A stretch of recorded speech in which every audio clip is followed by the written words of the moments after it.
how's your build off between Revell and Airfix Space Shuttles going? Oh, how's my build off between Revell and Airfix Space Shuttles going, I hear you ask? Well, here we are. This is how far we've got so far. Well, with the shuttles, it's basically a rub down, paint, fill, rub down, paint, fill, rub down, paint, fill. I'm pretty much getting there with Columbia there, the Airfix version. Revell is another story. I'm trying to smooth out and get rid of all of the gubbins going along around the windows there. You may remember that I wasn't very pleased with the nozzles on the Revell one. This is the Airfix one. I don't know if you can see that well enough. Let me bring that up close. That might be zooming in nicely. Well, the Airfix ones were really nice, so I tried to make the Revell ones look a bit more realistic. Can you see that? Is that actually zooming in? It might be, I can't tell by this little, oh, there we are, this little lens here, a little camera, little view screen here. But yeah, so I've tried to make them look a little bit more like this. With varying results. The lines I drew on with a Sharpie marker and didn't really come out brilliantly, and the bits of plastic were just bits of plastic, and I just kept on getting super glue all over the place, and it's just the results all over my fingers, unfortunately. I still have to attach the mounting brackets for the Columbia Airfix one, and also the Revell ones. You might notice I've been painting my external fuel tank for the Revell.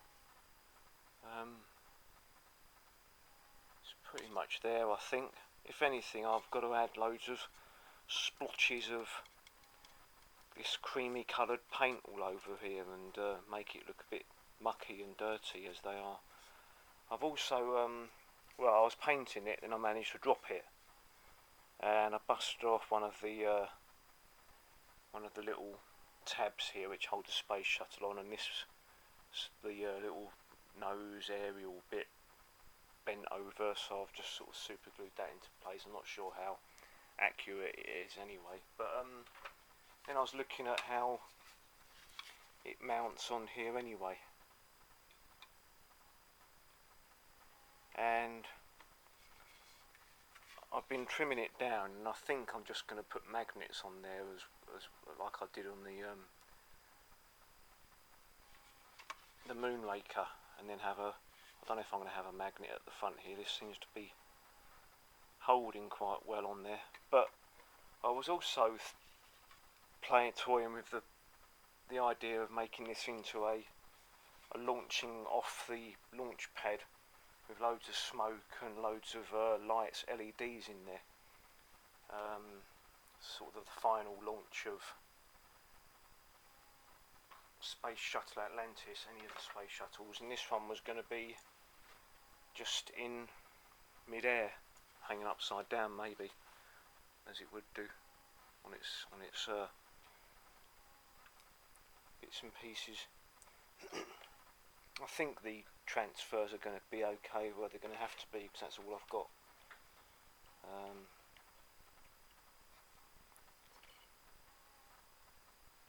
Yeah, I think they're going to be okay. But yeah, got lots of a lot of the problem I'm having with this painting is it just seems to be very transparent still. But I think that as soon as I start putting the black on underneath and the black around here, is going to lose a lot of its transparency, because there's quite a few layers of paint on here, and I can still see filler through here, and there's obviously filler marks here, but I have been rubbing them down. But I mean, this bit I've rubbed down later, but this particular bit in here, it's got tons of layers of paint on there already. But I'm just going to have to do more, obviously, because anyway, there's my update. There's no one's going to have any points for this, because it's just me trying to get the painting right.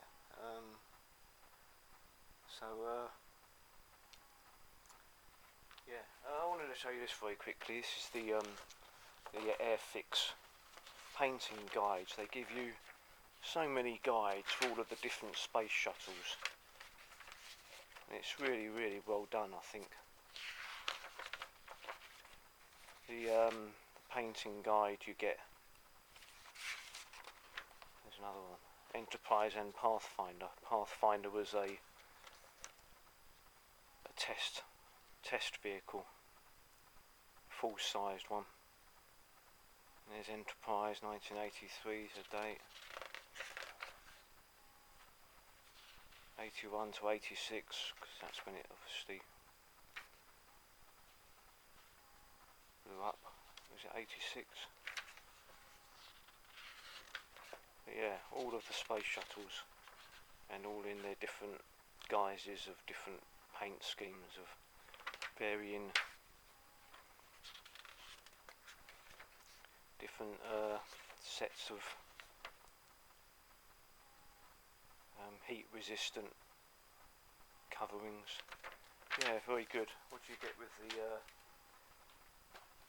Revell? I mean, if I was going to have a point for the destructions, it would be Airfix. I think would win this one, but because that's all you get with the Revell. Well, they are quite detailed, I suppose.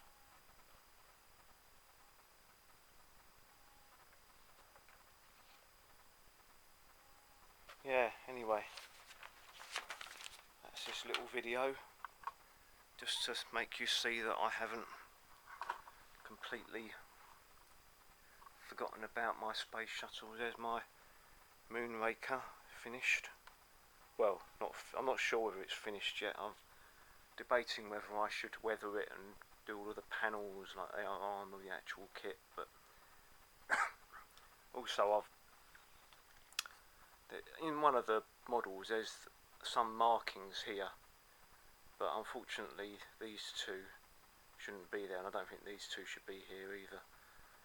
Those two are actually there, but that's exactly where they are, and all of these come off because of their magnets. I think that is just the best way to go with Space Shuttle model, having it all detachable. Anyway, onwards and upwards and on to completing these two. Anyway, I hope you like the video. Can you see me from there? I can't see myself. There we are, I'm upside down. And I'll see you when I've done a little bit more. Anyway, take care, goodbye.